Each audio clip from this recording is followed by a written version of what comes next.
যে সত্যবাদী, যে নামাজি এবং যে জনদরদি সেই ভালো মানুষ হতে পারে।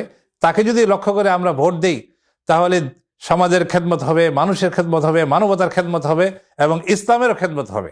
সম্মানিত দেশবাসী, আমরা লক্ষ্য করতে পেরেছি আমাদের সম্মুখে এখন ত্রয়োদশ জাতীয় নির্বাচন একেবারে সন্নিকটে। তো আসলে এক্ষেত্রে জনগণ বহু ধরনের সিদ্ধান্ত নিচ্ছেন। অনেক মানুষের মধ্যে একটা আগ্রহ দেখা যায় যে ইসলামের পক্ষে ওনারা এবার ভোট দেওয়ার একটা সুযোগ এসেছে বা ভোট দেওয়ার একটা স্বাধীনতা এসেছে, মানুষ ভোট দিবেন, কেন্দ্রে যাবেন। এই ধরনের একটা চিন্তাধারা এখন বাংলাদেশের সকল ভোটারদের মাঝে এই ধরনের আলোচনা চলছে বা এরকম একটা চিন্তাধারা রয়েছে। তো সেক্ষেত্রে অনেকের আবার প্রশ্ন, আমি এক দুইজন প্রার্থীকে ভোট দিলেই তো এই দেশে ইসলামী হুকুমত কায়েম হবে না, কিন্তু ভালো মানুষ চায় জনগণ, সব শ্রেণীর লোকেরা এখন ভালো মানুষ দেখতে চায়। সেক্ষেত্রে ভালো মানুষ নির্বাচন আমরা কিভাবে করব?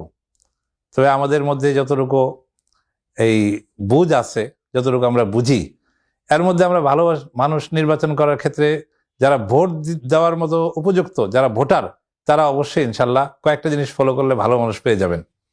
এক নম্বর, আমি মনে করি যারা সত্যবাদী, হ্যাঁ, কখনো যারা মিথ্যা বলে নাই, সত্যবাদী, মানুষের আস্থা যার উপর আছে, বিশ্বস্ততা আছে, ভালো মানুষের একটা লক্ষণ। দ্বিতীয়, আমি যেহেতু এদেশ মুসলমানদের দেশ, 90% বা 92% মুসলমান বসবাস করে, সেক্ষেত্রে আমি মনে করবো ভালো মানুষ হলো পাক্কা নামাজি ব্যক্তি, যে সে একজন ভালো মানুষ হিসাবে আমরা তাকে ধরতে পারি।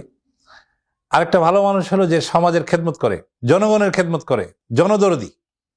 অনেক সময় দেখা যায় অনেক রেফাই কাজ, এই যে শীত বস্ত্র বিতরণের সময় আসছে, এখন শীতের সারা বাংলাদেশে এখন একটা শীতের মানে ইতিপূর্বে এরকম কখনো বাংলাদেশে এত পরিমাণ শীত দেখা যায়নি।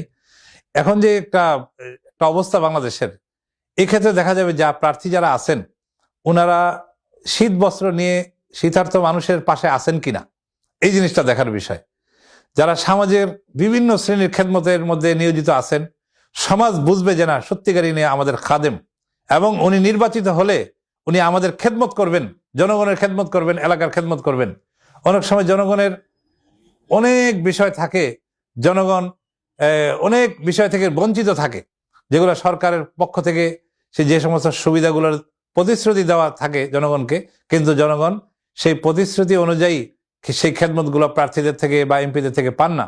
কিন্তু আমি মনে করি একজন ভালো প্রার্থী, আবারও বলছি, যে সত্যবাদী, যে নামাজি এবং যে জনদরদি, সেই ভালো মানুষ হতে পারে।